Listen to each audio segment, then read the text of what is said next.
start with reports of county staff.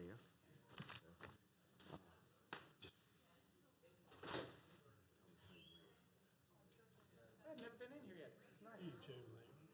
Whoever did it did a good job.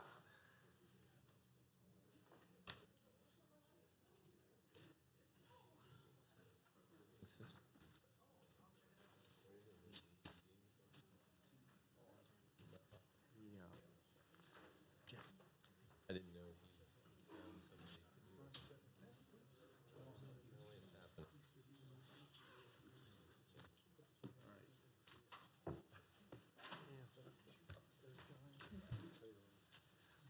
happening.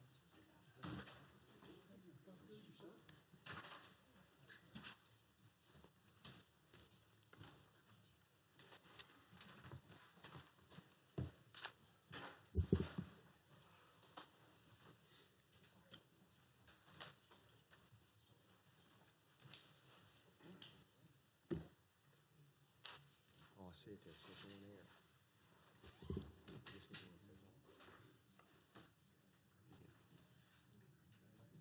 Okay, everyone situated, comfortable? Welcome back. Thank you for attending. And let's get into the reports from county staff. We have any staff here that have a report to present today? Any staff comments? I do. Commissioners, we need to present 3 recommendations to you today for reappointments to the Economic Development Commission Board. The recommended appointments are Julie Rahm. She completed her first 3-year term on the commission and would like to be reappointed to a second 3-year term per the bylaws. We have Ed Lowe. He is our Chamber of Commerce rep. He is seeking to be reappointed to a second 3-year term. And Michael Reka, he is our at-large rep. And he has filled an unexpired term of a previous member and is hoping to take a first term appointment from 2017 to 2020, and then he would be eligible for a second 3-year term afterwards. So I'm looking for approval or consensus for that. Okay. Need a motion? I make a motion to appoint those 3 individuals. I think they attended and spoke up at our recent EDC County Commission meeting that we had, and they provide valuable insight to the EDC committee. Okay, a motion and a second for the approval of those recommendations. Any further discussion? All those in favor signify by saying aye. Aye. Aye. Opposed? 4-0. Thank you. Mr. Baker, I have some questions for economic development. Rob, in the paper the other day, there was an article about some of the good news at Fort Ritchie. Would you just briefly explain that time frame of things that are to happen with possible contracts or more memorandums? Sure, I'll try. I didn't read the article, so I can't speak to it, but I did speak to Julie on some after she had called about some information. So as far as Cascade, the JGBLI did return in May from their visit to Korea. And of course, they're marketing themselves here in the United States as well to develop the lands up at Cascade. And they returned with fronts. Good news. It does appear that they will have up to a dozen visitors in separate visits by interested parties, developers, investors for July meetings. I don't have exact dates yet, but I will certainly provide them to you when we have them. It looks as though we're on the cusp of actually going from the MOU stage, which is nice, but it's only the first stage to, from what I understand from their briefing, to actually going to a contract stage. So the necessary order of business here is to get the land conveyed as JGBLI has requested, and then contracts arise. There are certain matters that business interests that I believe they have. That's what they've indicated, that they don't feel comfortable sharing at this point because they have worked diligently on those with those parties, and once that they secure that land, from what I understand, they will enter those contracts. And they say breaking ground in the fall. permits-wise, they may get a grading permit by the fall, but they won't have building permits, to be realistic, by the fall. But there certainly could be work done in contracts in July or August is what we have been led to believe. Is there any update on the downtown project you could share too with the public? Yeah, everything is certainly public now with the stakeholders. The city of Hagerstown has been doing yeoman's work on grants applications for demolition of certain buildings and activities. We are just working with Chief yesterday, Hager 5, of the potential courtyard to the rear of the courthouse, the state courthouse. There's an expansion to go on there, so down the road quite a ways. Where their expansion will go will have an effect on the courtyard, so we're working with various officials over at the courthouse on that. What we're now doing is coming up with a scope with a local architect and landscape architect to have images that are available for public consumption on some scenarios of a pedestrian bridge or pedestrian land walkway that will help us decide where underground utilities can go, which is a large part of the city's work as well. Private investment, USMH obviously is a big part of it, as well as the Maryland Theater, who has just kicked off their fundraising campaign. And one other question, my friends in Hancock are asking me about an update on Penn Lanco. I know back before the pre-legislative session that we had a meeting with all the delegation and staff. Is there any up-to-date reports or meetings that you could discuss with us on? That's a big economic driver for a much economic depressed end of our county. I can tell you, I entered the first meeting as a staff member last week. There was discussion about what could be done. There is various wastewater and other facets that need to be addressed there. There are new regulations coming on board, not this year, but next year. And from what I understand from our environmental management. There's been a recent meeting with that? Yes, on Thursday. Okay, And that's all good news moving forward. It is. And if I could finish on that subject. Oh, certainly. So new regulations coming, and I'm not an expert on this, but in the meeting which Julie was in, I understand that new regulations coming forward, which will go effective October of 2018. However, Landco has to have a plan in by 2017, 12 months in advance. So they need to have some idea of exactly what they're going to be doing for their next round of permitting. And they've been looking into technology to help address their conditions out there and move forward on that. So The other big question I have is the bridge. How's that moving out there at Yale Drive and Professional Court? How's the progress on that being made? it's at about 60 to 3/4% design done. We have an offer on the table to Meritus and for public right-of-way. And we are working with Meritus to acquire that land so that we can continue building. Our collaboration and coordination with the city of Hagerstown has gone very well. The other thing I noticed that construction on Southern Boulevard has moved forward. Southern Boulevard's underway with local contractor, yes. Okay, thank you. That's important. Thank you. Rob, on Fort Ritchie up there, once they start bidding, how will the bid process work for the construction and the projects that are going to take place up there at Fort Ritchie? Do they have to follow similar guidelines as to what county government would have to follow and so forth? Under the scenario of the land moving forward to be JGBLI or any other private landowner, that landowner, that developer will be subject to all of the regulations and all of the cost that any other landowner would be subject to for development. So they won't, when they put projects out for bid, they won't have to follow the lowest bid? Or If it's a private project that's funded privately, no, they won't have to. They will not have to, as would no other developer. No. So if we're giving away county land, how do we assure that our local people have a fair opportunity to be a part of the projects up there? I think through competitive bidding process, they would certainly have an opportunity, and they being a private entity, can make any agreements that they wish to make. Okay, so can we enter into any type of an agreement?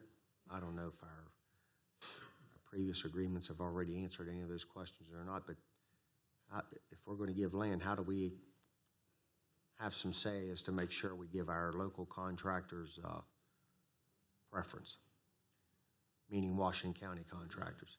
That was not discussed. And along those lines, I mean, you're bidding a Hancock library here upcoming pretty soon. And there's more Pennsylvania bidders than there are bidders. Not, yeah, but I just want to make sure Washington County I understand, but I'm contractors saying have an that opportunity to I bid. believe you have to, it gets back to the discussion we had earlier, I guess, about the preference of, as far as bids, if we go down that path to make a preferential treatment of taxpayers. I'm not making preferential treatment. I just want to make sure there's an opportunity for the local people to bid on the project. So we can talk about that later. Okay, any other last chance for county staff reports? I do. Okay, thank you.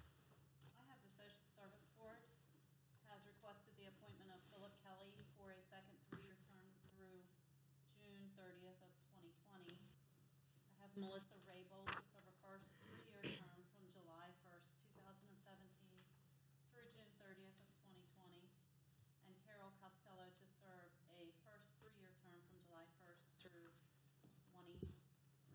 July 1st, 2017 through June 30th of 2020. And John White to serve a first 3-year term from July 1st, 2017 through July 30th of 2020. Motion to proceed with those recommendations. Make that motion. Second. A motion, a second. Any further discussion? All those in favor signify by saying aye. Aye. Aye. Opposed? 4-0. The selection of Washington County, well, let me back up here. Any last chance for staff comments? Okay. Moving forward, selection of Washington County Board of Education member, Mr. Martirana. Oh, yes, this item before you has to do with the current vacancy on the Washington County Board of Education. As you know, pursuant to the annotated code of Maryland, the Washington County School Board Nominating Commission was convened on May 9th. 8 applications were received. 7 of the applicants were interviewed. A public hearing was held on May 25th. Subject to that public hearing, the commission met and discussed and chose 2 nominees, Alfred Martin and Linda Murray. So those nominees have been submitted to the Board of County Commissioners. So now it falls to you to consider those 2 nominees and select one of those 2 nominees to fill the vacancy on the Washington County Board of Education. So that is the item before you today. Those are the 2 nominees that were submitted by the nominating commission. So now it's open for your discussion and consideration. Okay, commissioners, comments, anything as such? Both are, Linda and Al, both of you are outstanding individuals. You have unique qualities. So no matter the outcome of this vote today, I hope I see you on the ballot, both of you, June 2018. Thank you. Okay, any other? Well, as well, I took the opportunity to meet with both of you prior to the to our closed session, and as well as I can say that both are qualified. I can also say, maybe I shouldn't, that I voted for you the first time last time, and I would hope also that the outcome that you both would put your name and names. Of course, you have to rerun on the ballot for 2018. I do want you to know that I will be voting for Al Martin myself. I feel that he's not any more qualified than Linda, but I believe he brings another perspective to the board that's needed when it comes to his financial background. And I would vote for you that way if you were on the ballot to give that same balance to the board. Thank you, Commissioner. And, we make painful decisions, and today's decision is one of the most painful I've made in a long time. So, again, both quality individuals. Think the world of both of you. You both have been exemplary in our community, and these aren't fun decisions, but they have to be made. So, My comment would be I I would consider both of you to be a friend of mine. Maybe that's a bit of a stretch, but I think I know you both moderately well, and I think you're both great people.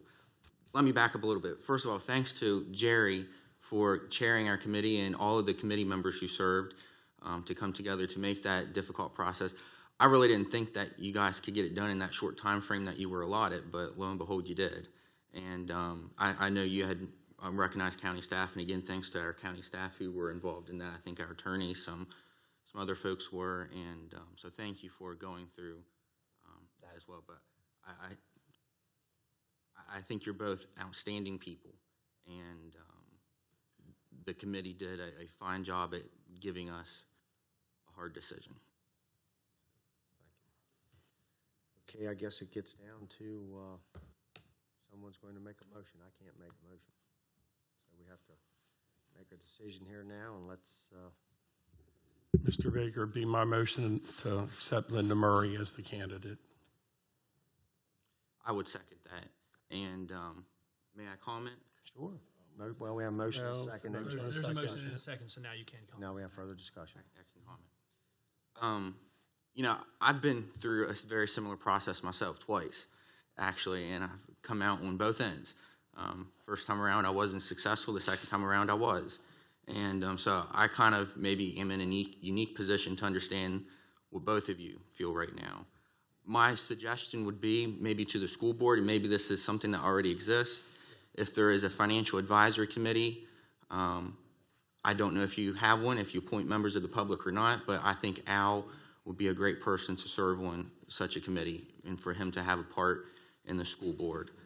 That may already exist, it may not, and I'm a commissioner, not a school board member. It's not my decision to make that. But I would hope that we could have some part for Al on the school board. With that being said, I think also, you know, all of the comments we received, and we received quite a few, they've all been very positive about the two of you. And you should both feel very, very grateful for that. Mr. Baker, I guess the difference was that both of you ran for office and the people did speak with a little higher vote total. But again, I want to repeat, I hope I see both of your names on the election ballot for June 2018. The county couldn't go wrong with either one of you. So thank you very much. Okay, again, we have a motion and a second. Any other discussion? All those in favor of the recommended motion signify by saying aye. Aye. Aye. Opposed? Okay, 3-1, and congratulations and best of luck.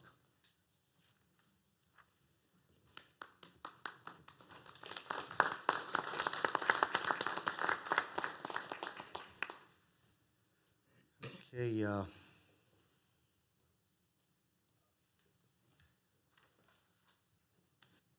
first graduate of the day reporting center, Dustin Stipes. We'll ask Mr. Mullendore, Sheriff Mullendore, and Rebecca Hogemeyer to come forward and provide us the info.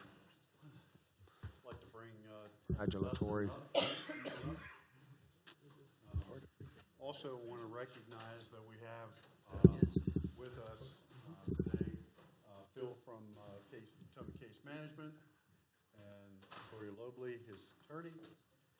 We also have Judge Pollard here today and Mr. Mark Widmeyer from the governor's office in the back as well. So Dustin is the first client to enter into the day reporting center and is the first graduate. He's been a model client throughout this whole process, and we wanted to take the time to recognize him as the first one to graduate. We have 18 people within the program, and we have about another 5 or 6 that are in the process as well. So just proof positive that the program does actually work. It took a little while to work out all the bugs and be able to work the numbers up as far as the clientele, but we think we've done that, and we continue to work. We're going to be working with parole and probation to actually take clients who are not sentenced to the detention center but are in the parole and probation process as well. Dustin, I'd like to give you an opportunity, first of all, to speak to the commissioners about your experience. Oh, it was a great experience. It's turned my life around. I got a little girl on the way. She should be here any day now, actually. So, I mean, it was great. It was a great program. He's going to be a new father, so Oh, yeah. he's not going to get much sleep in the near future. But with that, wanted to present to Dustin a certificate on behalf of the Day Reporting Center for your completion of the Day Reporting Center, and we look for good things from you in the future. Dustin is successfully employed as well. Started out through doing temporary work through Horizon Goodwill, and I'd say he's been a model client throughout. So we do have some others that will be following him, but he's the first one, and we want to congratulate him.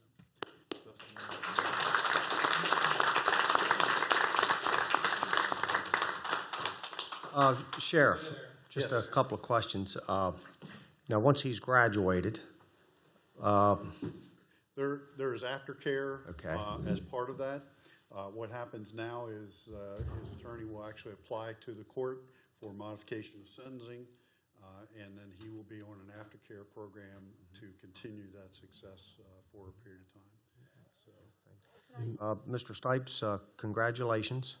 I know in your journeys in life, right there's two individuals. Anytime you have a conversation that needs to be had, don't hesitate to get a hold of those two, because their whole mission in life is to help people, and they would never ever give you any wrong information or steer you wrong.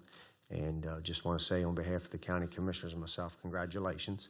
And I want to give you my county lapel. Yeah, Dustin, Dustin, I personally want to commend you on your courage to stand before us in public today and share your success. So congratulations, Dustin. I wanted to give Dustin this coin, and it really says what Dustin has been doing: changing thinking, changing attitude, and changing behavior.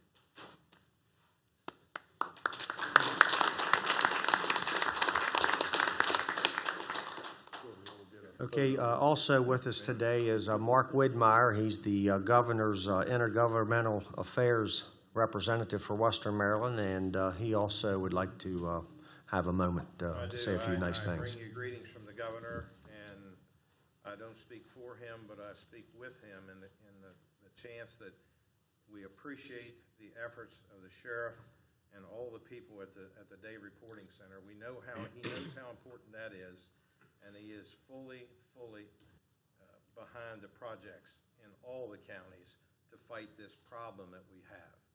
And I want to send my congratulations to you. I don't have anything to give you except congratulations. And keep up the good work, and understand that you've got friends, particularly these two people, that anything you need, I'll guarantee you they will step up and help you with it. And from the governor, congratulations to Sheriff Mullendore in the project that he has here in this county, and also the effort that he has made and other sheriffs in all the counties are making towards this tremendous problem that we have in the state of Maryland. As I said, the governor is 100% behind it. I asked him if Clay Stamp had been here. He said no. We're going to try to arrange a visit on Wednesday or Thursday when Clay is actually in Allegheny County for an opioids symposium. And on the way back through, we're going to try to stop and see the project that you've got started. Once again, thank you for your time, and Dustin, congratulations to you. Thank you.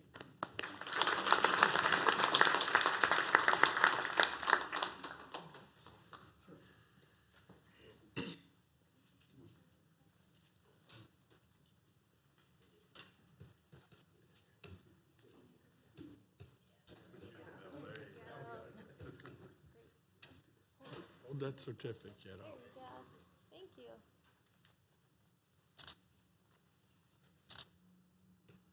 Great,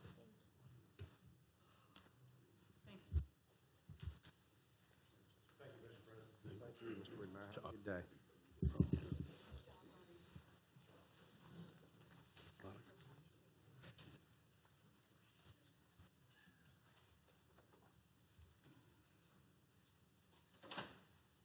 Okay, Sheriff Mollendor, South County Deputy. Good morning, Commissioners. It is morning still for a little bit yet.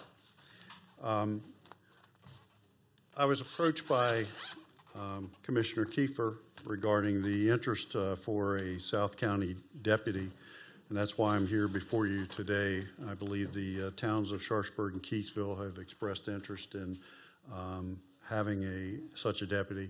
As you recall, they did have a deputy there for some time that they used their tax set-offs to pay for.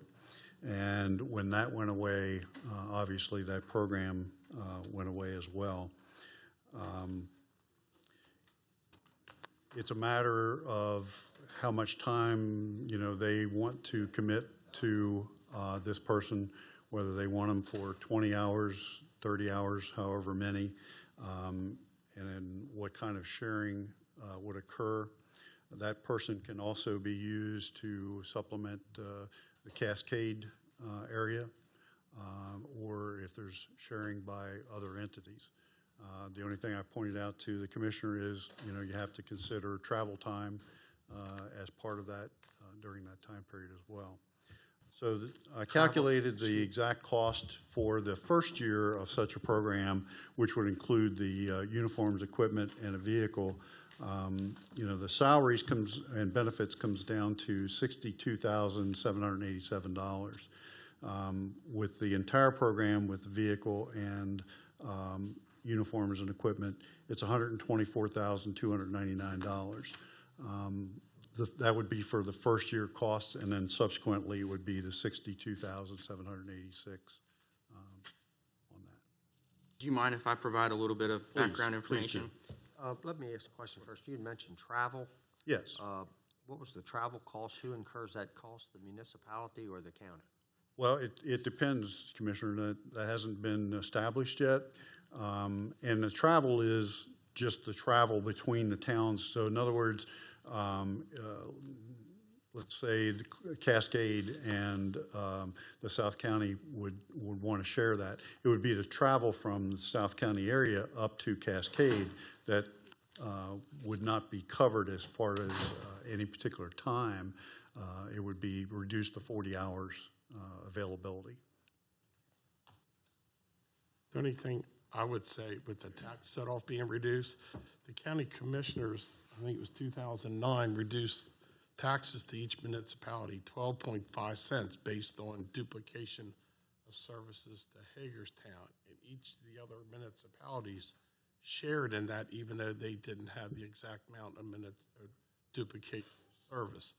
I spoke to Donnie Stottlemyre of Williamsport recently, and he said when that reduction came from the county, because I was a councilman in 2005, and the former board would come in and give us the $50,000 check, and we would spend it to where we deemed necessary. Mm-hmm. But the town of Williamsport took that difference of that tax set off of 12.5 cents and raised their own taxes to raise revenue to help pay for their, at the time, 2 resident deputies. Mm-hmm. So to say that when the tax set-off was eliminated, that Sharpsburg didn't have the funds, well, they had the opportunity to adjust that as being a municipality with a charter, just for...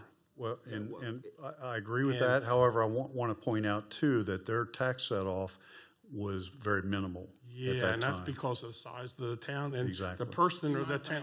Let me, one more statement, okay? The municipality that ought to be complaining is Hagerstown. The same benefit that the tax set-off or reduction of tax relief of 12.5 cents was based on Hagerstown. Each and every municipality got 10 times the amount of benefit. And I yield to you, sir. Okay. The towns of Keedysville and Sharpsburg are offering to pay for this. Well, that's great news. That's great news. They've reached out to me. I've reached out to them actually in my effort to meet with all of the mayors in our municipalities. I met with the Mayor House-Spielman of Sharpsburg and Mayor Kinlord of Keedysville earlier this year, actually, very close together, and they both brought a similar concern to me. They would like to see more of a police presence. And I think they were trying to work on a deal, correct me if I'm wrong here, Sheriff, with the town of Boonesboro, who has their own police department. They were going to reach out and contract. Their hope was to contract with the Boonesboro Police Department for part-time police work in their town. There's really no precedent for that anywhere in the state of Maryland to have one municipality police another. And although they're deputized, there's restrictions that go along with that. They can't. Absolutely, would not cover that. It would not work. And there's a lot of liability that would go along with that for the. Didn't the sheriff's department in the city work out something too, that wasn't there, where there's an overlap of the boundary of the Washington County Sheriff and Hagerstown? Wasn't there some type of? Well, all the municipalities share in that. It's a special deputy status, That's- but it only applies for crimes in progress and major traffic issues like reckless driving or DWI, that kind of thing. It So does not both cover everything. Towns are seeking, and I was invited to attend their town council meetings last night, and I went to both. Both towns feel that they would like to see more of a presence. They have one now, but they would like to see more than what they have. They can't afford, nor do they feel that they need a full-time police officer. Right around this time that I heard of that conversation, we received a few concerns from citizens in the Cascade area who feel that as that project unfolds and gets built out, that they might need a greater police presence as well. Certainly as construction's going on, equipment sitting overnight, you name it. And so I was thinking, and when I approached the sheriff about this, there might be an opportunity there for Cascade, Sharpsburg, Keysville may not individually need an FTE, but maybe collectively they do. And I also reached out to the mayor of Williamsport yesterday and the town manager, Donnie Stottlemyre, because we did receive a letter of, there was a little bit of confusion as to how it was going to be paid for. And they had mentioned to me, the mayor had mentioned to me that he might be interested in maybe tapping into that FTE as well. So the county's not paying for extra police force in Sharpsburg, Keysville. They want to cover that. They just need to know a cost, and I couldn't explain a cost, and I kind of gave them a ballpark figure. But maybe collectively, the 4 municipalities could share an additional FTE. Cascade's unincorporated, so that would be county responsibility. But the other incorporated municipalities would pay for their own. So I was hoping that we could share in that cost of an FTE, help our neighbors to the south, and I think it would work out. Yeah, I'd like to consider it, but I don't want to vote on it today. Maybe we can put more information together. Well, the towns need more information. Yeah, They need a dollar amount. They need a dollar amount. And to And I'm consider. more than happy to meet with the towns, You either know, individually or I would get calls collectively. from people in Cloverton saying, we saw your resident deputy riding around and that's not in the town limits. So maybe we can get some information together and Yep.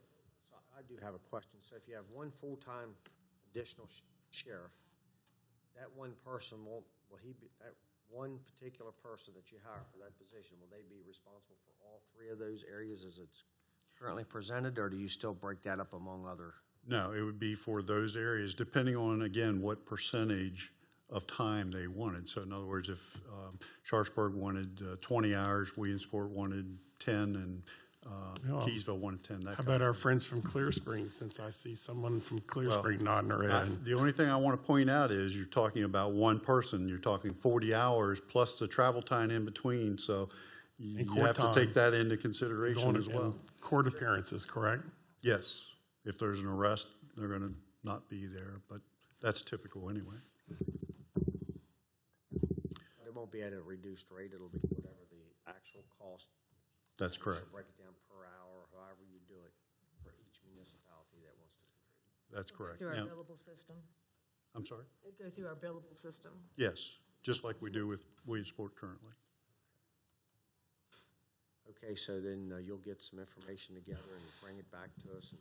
Well, we'll meet with the towns, maybe collectively, and see,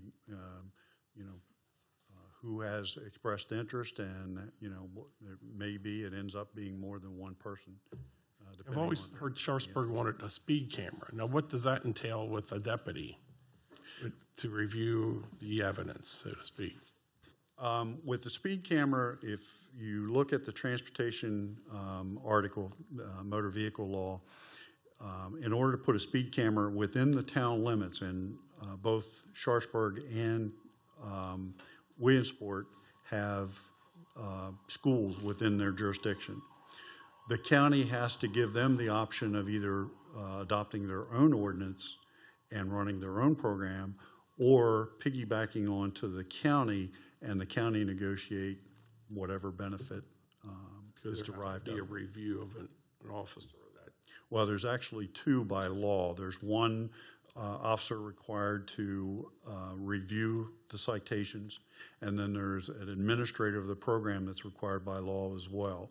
And that person answers any issues that come up as far as from the citizens or about the program, actually makes sure that the speed cameras are calibrated, keeps the integrity of the program in place. And that's in the law itself. Okay, thank you. You're welcome. Thank you, Commissioner. Stay tuned. Presentation of third quarter adjustments to the Washington County Board of Education 2017 general fund budget. Mr. South, how are you today? Doing well. Good morning. It is still morning. Yes, sir. First of all, Dr. Michael offers his regrets that he could not stay. He has a closed session with our Board of Education momentarily, so he had to get back to the office. I am here this morning with the requested third quarter budget adjustments to the FY17 general fund for the Board of Education, and as usual, I won't go through every line, but there are significant number of lines here today that are over $100,000, and I do like to cover things over $100,000 with you as I go through these. So I'll begin very quickly in the interest of time. Line 2 of the document that you have, administration. There we are requesting a reduction of $482,732 to our budget. There's several one-time savings that make up that amount. The largest of those is some funds that were previously encumbered when we were completing the implementation of our Munis software system in our business office. That's about $290,000. Deputy superintendent salary savings, when Dr.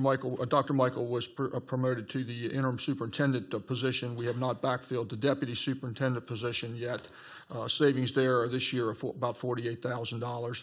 And then a one-time savings from some contracted services that were actually paid twice out of fiscal year 2016 funds, but will come back to us in fiscal 18. The fiscal 17 cost was paid out of fiscal 16 in error. Moving down to line 3, instructional salaries. There we're requesting a reduction of $994,000 and some change. Again, one-time savings, this time in substitute costs, and about $775,000 in vacancies between elementary, middle, and high. Those vacancies included 2 lead teachers, a half of a media specialist, and about 15 and a half teachers, 15.5 FTE teachers on unpaid leave. All of those positions will be filled in the coming year. They just happen to be vacant during the current year. Moving down to lines 4 and 5, there we see essentially a right pocket, left pocket transaction where supervisors and directors are requesting a transfer of funds between those two categories in order to have equipment purchased out of the proper category. Moving down to line 6, special education, we're requesting there an increase of $400,000 to our budget due simply to our run rate in non-public placements. We expect that that's going to come out at the end of the year approximately $400,000 higher than our current budget. Line 9, student transportation services, there we're requesting a reduction in our budget of $150,642 related primarily to the shortage of bus drivers. One-time salary savings there in the bus driver area, $58,000, contracted drivers of $150,000 save, and special education drivers and assistants, again, a save of about $70,000. All of that's being offset by a higher than budgeted substitute cost of about $110,000, netting out to the $150,642. Operation of plant down on line 10, we're requesting a reduction of $190,000. All of that is related to the milder than expected winter that we experienced just past. Snow removal, there's about a $32,000 save. Vehicle fuel, $15,000. Again, that's related primarily to the fuel that would have been used during the snow removal, and propane, savings of about $125,000. Maintenance of plant, there we are requesting an increase of $1,802,837, and that's to pay for several summertime systemic projects, and primarily a water pipe replacement at Northern Middle School for approximately $160,000, and 2 HVAC projects, one at Boonesboro Elementary School.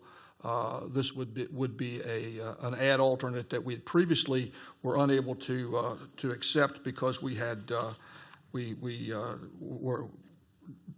projects came in higher than anticipated. That would be about $404,000 of that. And at Hancock Middle Senior High School, an HVAC project in both gymnasiums. All of these are gymnasium projects. Hancock would be both the main gym and the auxiliary gym for an ad alternate cost of $1.23 million. The last line I'd like to bring to your attention is fixed charges, line 13. There we are experiencing a reduction in our budget of $728,680. That's related to one-time savings from the State Retirement Agency, approximately $445,000. That was the result of a bill that was passed in the legislature this year to provide some relief for all the school systems in the county having accepted the responsibility for the teacher pensions. Again, it was a one-time windfall. And then the other $300,000 of that funding related primarily to the benefits, which were related to those open positions that I have discussed earlier. That brings us down to a net change in the fund balance, an increase in our fund balance of $453,180. Our fund balance currently stands at $8,697,000, $580,000 of which is committed to private-public partnerships, $4 million of which is committed to the downtown project, which leaves an undesignated balance of $4,117,000. All that being said, I respectfully request your approval of these proposed quarterly budget adjustments, and would certainly be glad to answer any questions that the commissioners have. Commissioners, any questions? I have just one question. First of all, is this your last meeting in this capacity before us before retirement? It will most likely be my last meeting with you gentlemen. That's correct. Okay. Well, congratulations on retirement, by the way. Thank you very much. Thanks for all of your explanations every time you've come. I have certainly enjoyed working with this body. My one question is in student transportation services. Last school year, a bus service was added in the Smithsburg area at some parents' request, and I know that was questions that came before the commission at one time. Any idea, is that on track to continue next year? Unless there's been some, let me put it this way, there's no budgetary change. So from a budgetary standpoint, the money will be there. Yeah, understood. I don't know whether there's been any other decisions made in the transportation department, but I would assume not, because they did not request a reduction in their budget for elimination of that run. So I would assume that run is going to continue. Okay, good. Thanks. Again, congratulations. The word on the street is you're going to become a full-time granddaddy. That's very possible with 6 grandchildren. That's the word on the street. So anyhow, congratulations, Mr. Thank you South. very much. With you a long time, and you're a pillar in the community. We'd appreciate if you go through all the county boards and commissions and apply for any that you would think would be fitting. I just might do that after I get the honeydew list done. Okay, sir. And then just a question on the Hancock. You said you were going to be over on maintenance, $1.2 million. Yes. For both gyms. Yes. Just mention that again. I didn't pick up on what they were going to be doing there. They're going to be doing this HVAC work. Okay. So does that mean the gyms will have, are they air conditioned currently? I don't believe they are. But they will be after this? They will be. Okay. Okay, any other questions, comments? Motion to move forward is presented. Motion to approve. Second. A motion and a second for the approval. Any further discussion? All those in favor signify by saying aye. Aye. Opposed? Thank you again, Mr. South. Thank you very much. One of you commissioners, I've already given my lapel pin away, should give him a going away county gift. If you don't mind. Thank you.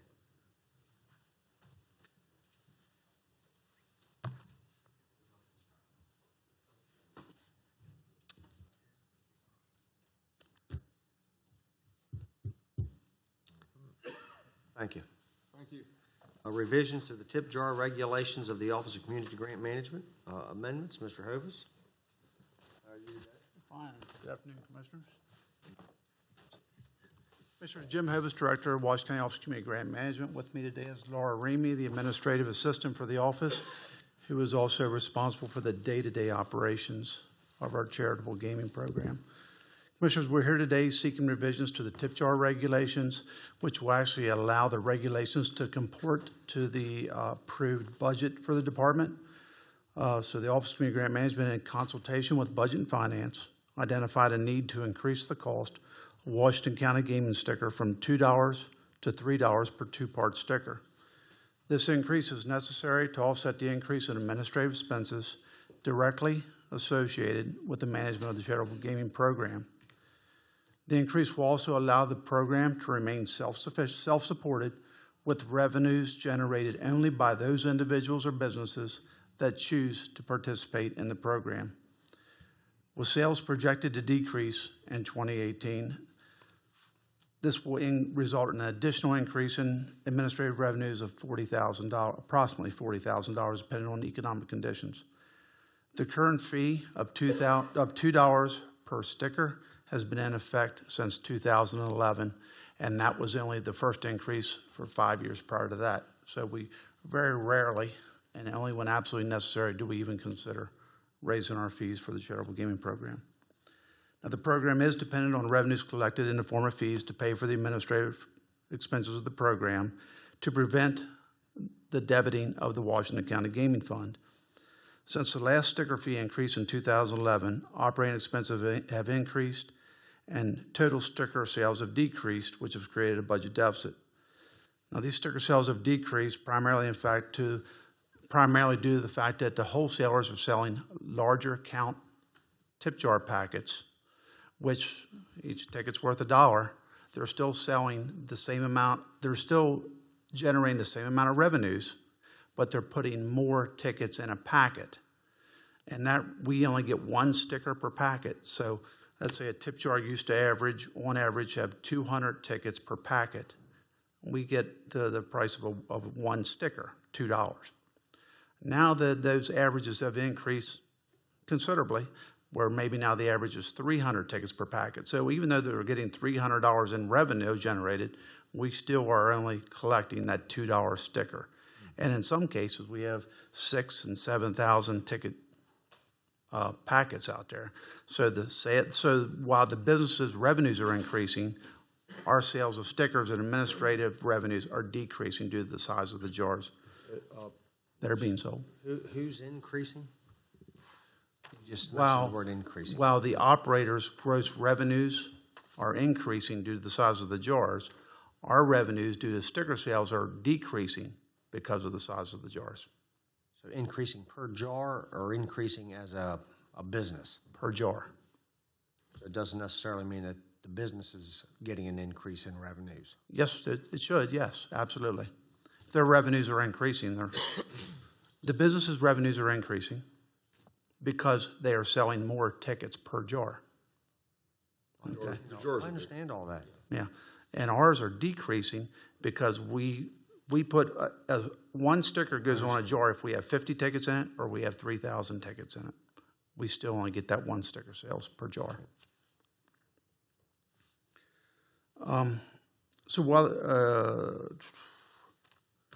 So per state statute, if the commissioners do approve this increase in sticker fees, tip jar operators will be permitted, as allowed by statute, to deduct the cost of that sticker from the gross profit calculation, which means if a tip jar we base our taxes for the gaming fund on the gross profit.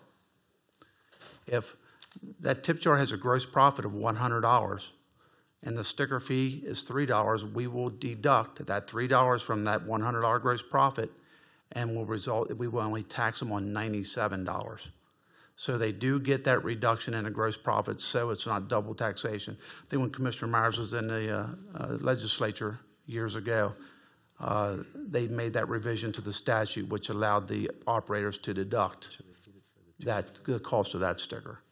So we don't have double taxation on that money. So they currently get it for the $2, so They they'll get it just for the get this $2. taxation on the additional dollar. That's correct. But I understand it's. That'll continue, that'll just continue, it'll just be a greater amount of deduction, okay?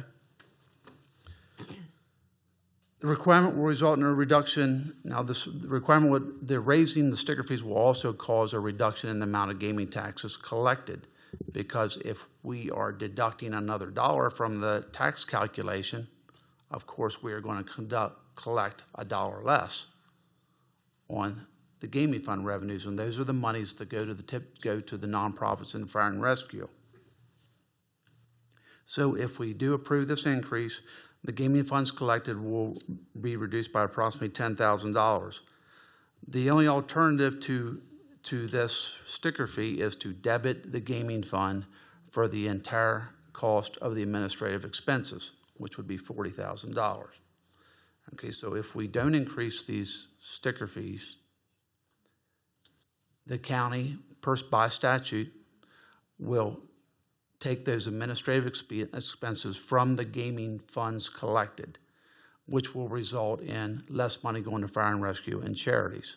So if we increase the sticker fees, that amount of the reduction to the gaming fund will be $10,000, approximately. If we do not increase the sticker fees, the amount we will need to debit that fund would be approximately $40,000. Okay. Now, so it's a bit confusing. That's why I'm giving some time here for questions. And everybody follow me so far on that? Okay. Therefore, the increase in sticker fees is the best option to minimize the impact of fire and rescue companies and local nonprofit organizations while minimally impacting tip jar operators. So under fiscal impact, commissioners, I have some examples based on averages of what the net effect of this will be. So with the approved sticker increase, Office of Community Grant Management would receive an additional $40,000 in revenues for the direct program expenses, eliminate the operating deficit and the need to reduce the gaming fund by $40,000. If enacted, this will result in a reduction of $10,000 in gaming fund revenues collected. For-profit operators will, on average, realize an increase in sticker fees annually of approximately $72. Not-for-profit operators, such as clubs and other organizations, will see an increase among 26 operators of approximately $660 per operator. Now, remember, that's a larger number, but these clubs are also generating much greater revenues. Okay? Fire and rescue operators will see no difference because they do not pay sticker fees. Their stickers are free. And temporary operators, which are your one-day permits, which are held by local charitable organizations, they will see, on average, between 131 operators a year, increased fees of $18 per year. So, Commissioners, that's what we have. Now, you also have in your packet the copy of the tip jar regulations. There's actually two amendments that are requested to that document. One is on the very first page, which is revision number 19 and the date, if approved. The second revision is on page 11, the very top, to section 1106 F1. Where you'll see we are increasing the fee from $2 to $3 per two-part gaming sticker. So, This has already been discussed among the clubs and. no, sir, it has not. It hasn't been discussed among the clubs.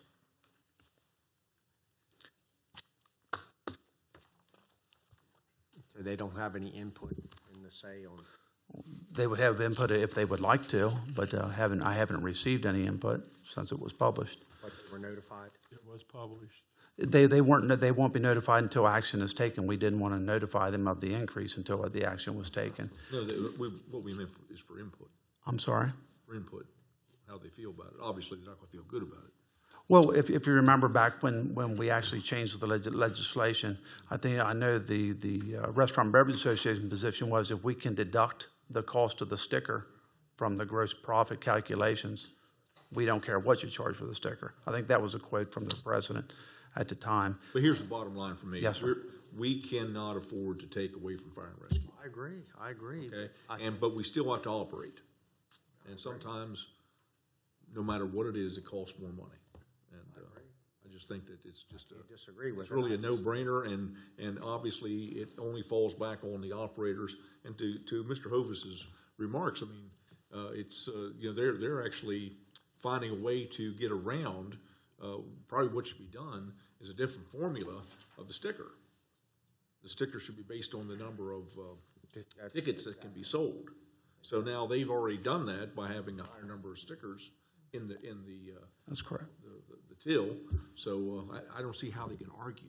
That's correct. So you're saying someone who'd have a jar with 1,000 tickets could get another 1,000 extra tickets to blend in with that jar and make technically $1,000 extra money? It's not that simple. It wouldn't blend in. There's what, tens of thousands of available tip jars on the market today. They would simply purchase one with a higher ticket count. Gotcha. So yes, a tip jar with a 6,000 count ticket has $6,000 worth of revenue in it. We get $1. We get $2. If it has 100 tickets in it, we still get $2. So by increasing it, they increase the revenue. They're paying less. Okay, got it. Yes. So how do you, and I'm just asking now, so how would you go about putting a ticket fee on a set number of tickets?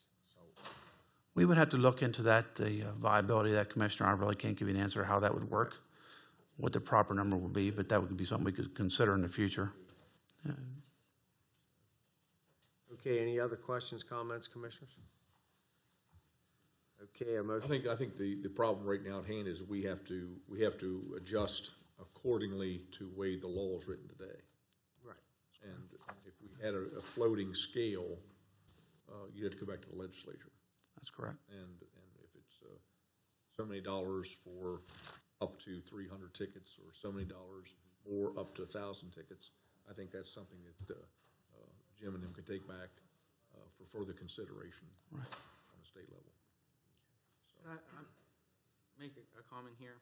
I think what Commissioner Meyer said about we certainly don't want to take money away from fire and rescue, I think is important. Why would we not open this up to public comment? I think I don't know. I'm just, for my own knowledge, why wouldn't we allow our operators and people who use this and pay this fee to comment? Is that possible? And I went through the budget process too, through budget hearings. It was included in the fiscal year 18 budget.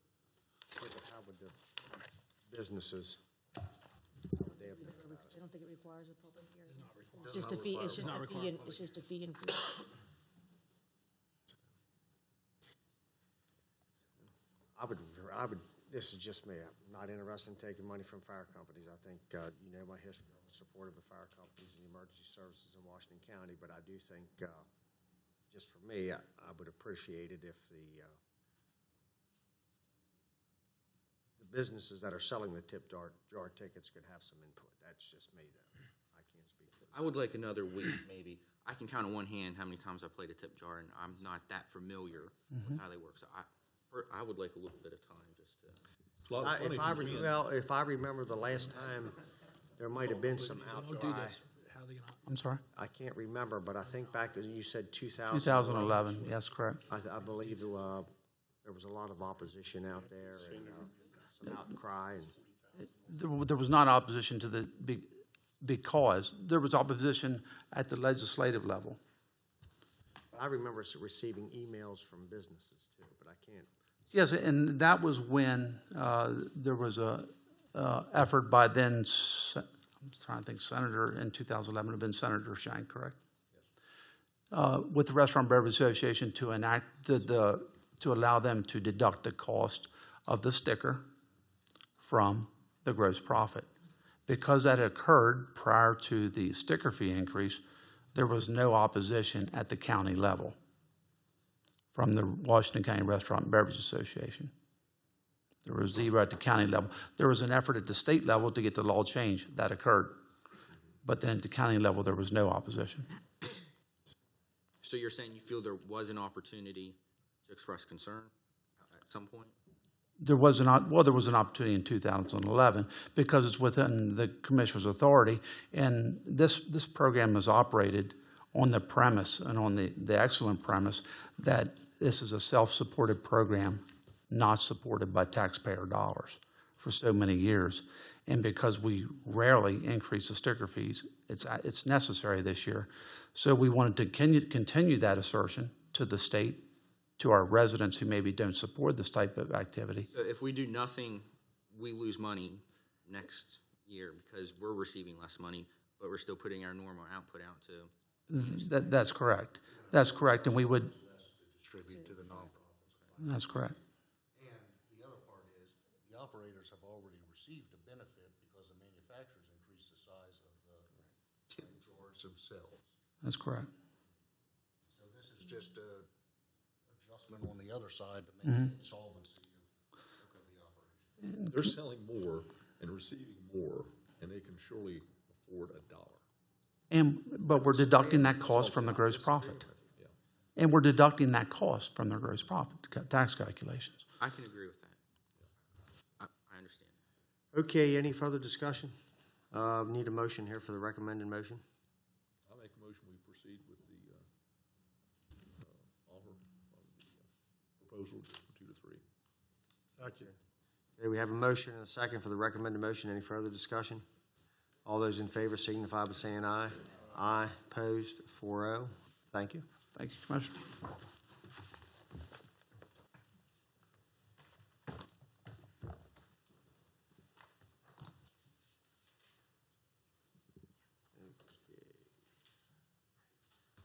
Contract Award Division of Environmental Management Engineering Services Requirements Contract, PUR 1334. Mr. Curry, Mr. Bradshaw, how are you two today?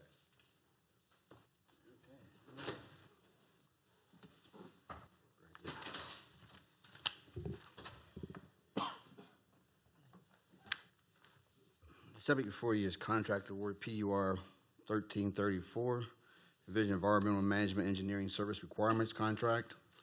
Recommended motion is to move to award a primary requirements contract for Division of Environmental Management Emergency Services to ACOM Technical Services Incorporated of Newark, Delaware for the responsible proposal with the lowest price proposal in the amount of $118,500 at specified unit prices and estimated hours, which are no guarantee what those hours are, as submitted in the request for proposal, a standby list of consultants as followed at their specified unit prices and estimated hours, which are no guarantee what those hours will be. For number 1, it will be the Eads Group Incorporated of Cumberland, Maryland. Number 2 is Charles P. Johnson Associates Incorporated of Silver Springs, Maryland. Number 3 is Rommel, Klepper, and Kyle of Baltimore, Maryland. Number 4 is EA Engineering Science and Technology Incorporated of Hunts Valley, Maryland. The service on the contract consists of providing engineering support by qualifying engineering consultants firms to perform engineering services on the 6-year CIP projects and any unanticipated emergencies. The contract is a 3-year contract with 2 one-year options for renewal, and it's going to be on an as-needs basis with no guarantee of the project or the maximum number of hours. Your projects will be assigned under 2 disciplines, which first will be assigned for fees of anticipated projects of $50,000 or less, will be assigned to the lowest consultant with the lowest price proposal, which is ACOM Technical Services Incorporated, and then assignments of projects and the fees of $50,000 or more will have a scope of work design and will be distributed to the remaining consultants on the standby list. The proposal was advertised in the various websites, also the newspaper. There was 107 downloads of the RFP document. We had 26 firms represented at the pre-proposal conference.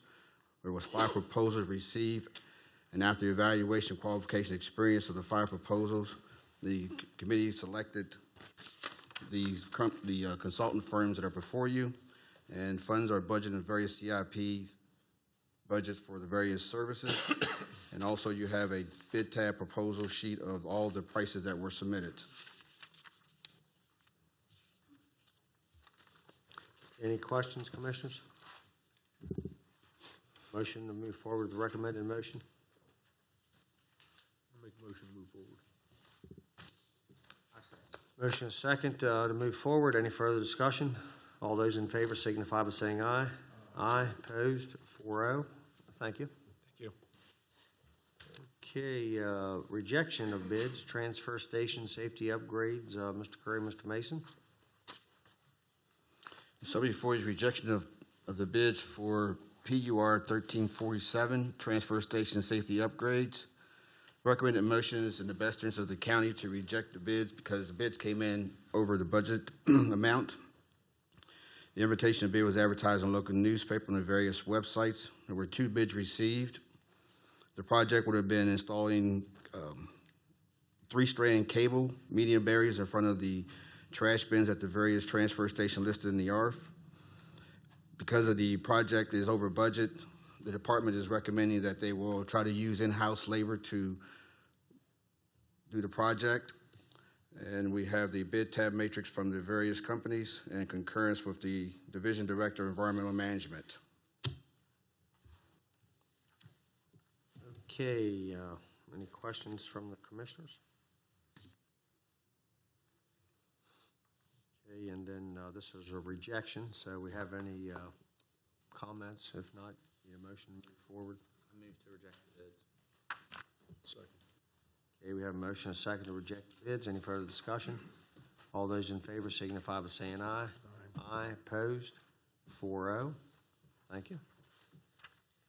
And it looks like a contracted award, Division of Environmental Management Engineering Service Requirements contract for the Department of Solid Waste, PUR 1335. Mr. Curry, Mr. Mason. This is contract award PUR 1335, Division of Environmental Management Engineering Service Requirement Contracts for the Department of Solid Waste. Recommended motion to move to award a primary requirements contract for Department of Solid Waste to ACOM Technical Service Incorporated of Cleveland, Ohio, for the responsible proposal of the lowest price amount of $122,932.50 at the specified unit cost and estimated hours, which are no guarantee what those hours will be, minimum or maximum, and also to award a standby list of consultants with the SCS Engineering of Columbia, Maryland, EA Engineering Science and Technology Incorporated of Hunt Valley, Maryland, KCI Technologies Incorporated, Sparks, Gano, Maryland, and BAI Group Incorporated of State College, Pennsylvania. The services and assisted will be for a 6-year, to cover the 6-year CIP projects and any anticipated emergencies that may arise. It's a 2-year contract with 3 one-year options for renewal. There will be no guarantee as a number of projects or hours for the contracts. The same as the other projects, it will be 2 disciplines. Contracts that are under $50,000 will be awarded to the primary, which is ACOM Technological Service Incorporated, and in projects of $50,000 or more, we have a scope of work that will be submitted to the standby contractors for pricing. And the RFP was also advertised on the various websites, as you see in the ARF, also in the local newspaper. 67 downloads were performed on the county's website. 12 firms represented the pre-conference. 7 firms responded with proposals. We determined that after looking at the qualification experience submittals that 5 were to be considered responsive. Also, you have a price proposal showing the price that were submitted by all the firms. Any questions, commissioners? Motion to approve is recommended. Motion to approve. Second. Motion is second for the recommended motion. Any further discussion? All those in favor signify by saying aye. Aye. Opposed? 4-0. Thank you. Okay, contract award, Division of Environmental Management Engineering Service Requirements. Is that the one we just did? This is for trash removal. Okay, we're down to a bid award for trash removal services at county facilities. Okay. So before you is bid award PUR 1350, trash removal services at county facilities. The recommended motion is to move to award the bids for trash removal services at county facilities to responsive bidder, Apple Valley of Maryland, of Kearneysville, West Virginia, who submitted the lowest total sum bid in amount of $41,568. The contract for trash removal is for the 25 county facilities. The invitation bid was advertised on various websites and in the local newspaper. 2 bids were received, as you can see by the bid matrix that's attached. The term of the contract will begin on July 1st of 2017 with 4 one-year options for renewal. Funds are available in the various department budgets for the services, and you have the bid tab matrix showing the bids that were received. Okay, any questions, commissioners, on the trash removal? If none, need a motion to move forward as presented. Motion to approve. Motion and second for the approval. Any further discussion? All those in favor signify by saying aye. Aye. 4-0. Thank you. Thank you.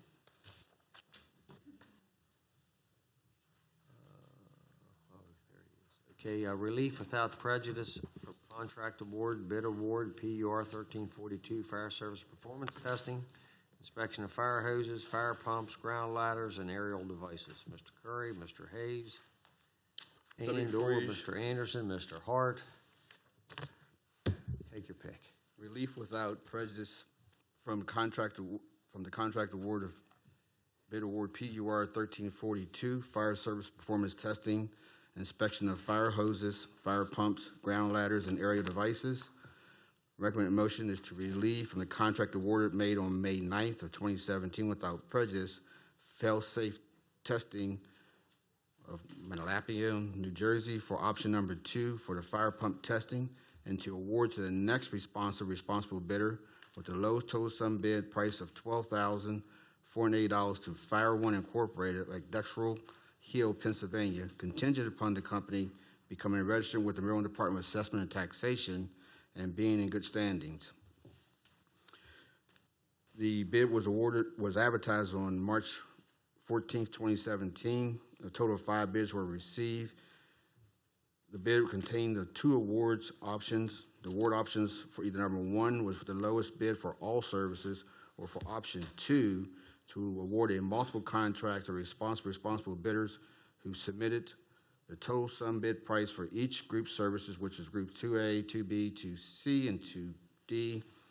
It is intended the county to issue a purchase order for those services starting on July 1st. And then after the discovery that the bidder had made a comment on the bid that was awarded previously that they would not be able to provide a driver, is why we're asking for the bid to be rescinded from fail-safe testing and to be awarded to Fire One Incorporated of Dexterville, Pennsylvania. Okay, any questions, comments, commissioners? Motion to approve. Have a motion. Have a motion and a second for the approval of the recommended motion. Any further discussion? All those in favor signify by saying aye. Aye. Opposed? 4-0. Thank you. Thank you. A budget transfer to the Department of Solid Waste. Mr. Mason.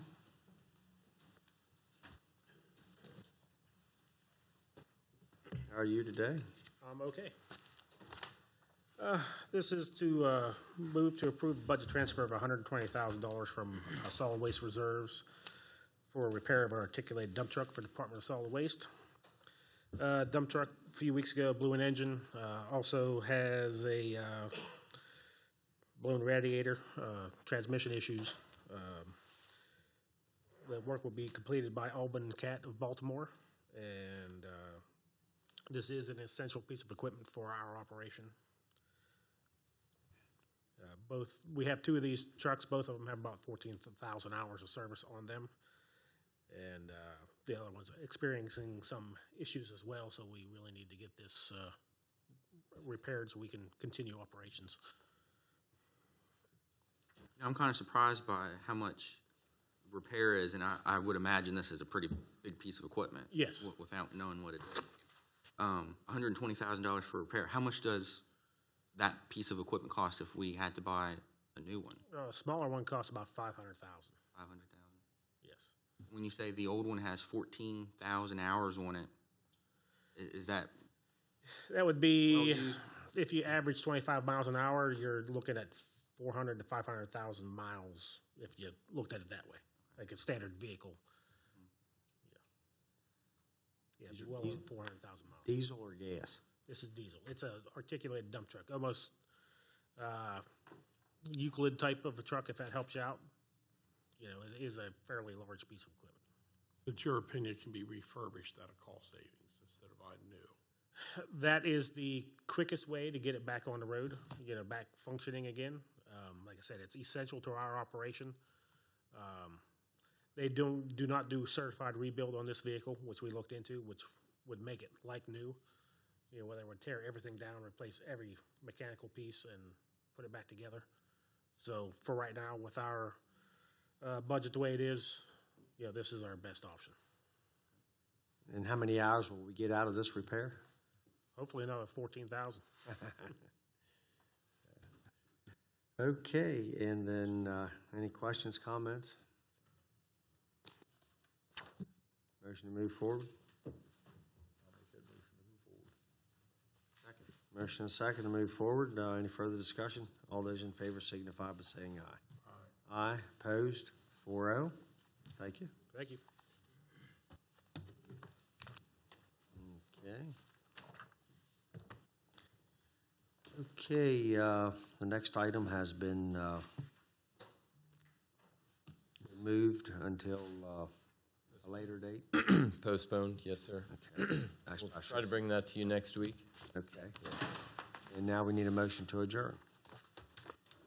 Motion to adjourn. Motion and second. Any further discussion? All those in favor signify by saying aye. Aye. Opposed? Adjourn. Thank you all for a great day, great morning, great early afternoon. Debbie Pace. Now lunch. Who's buying?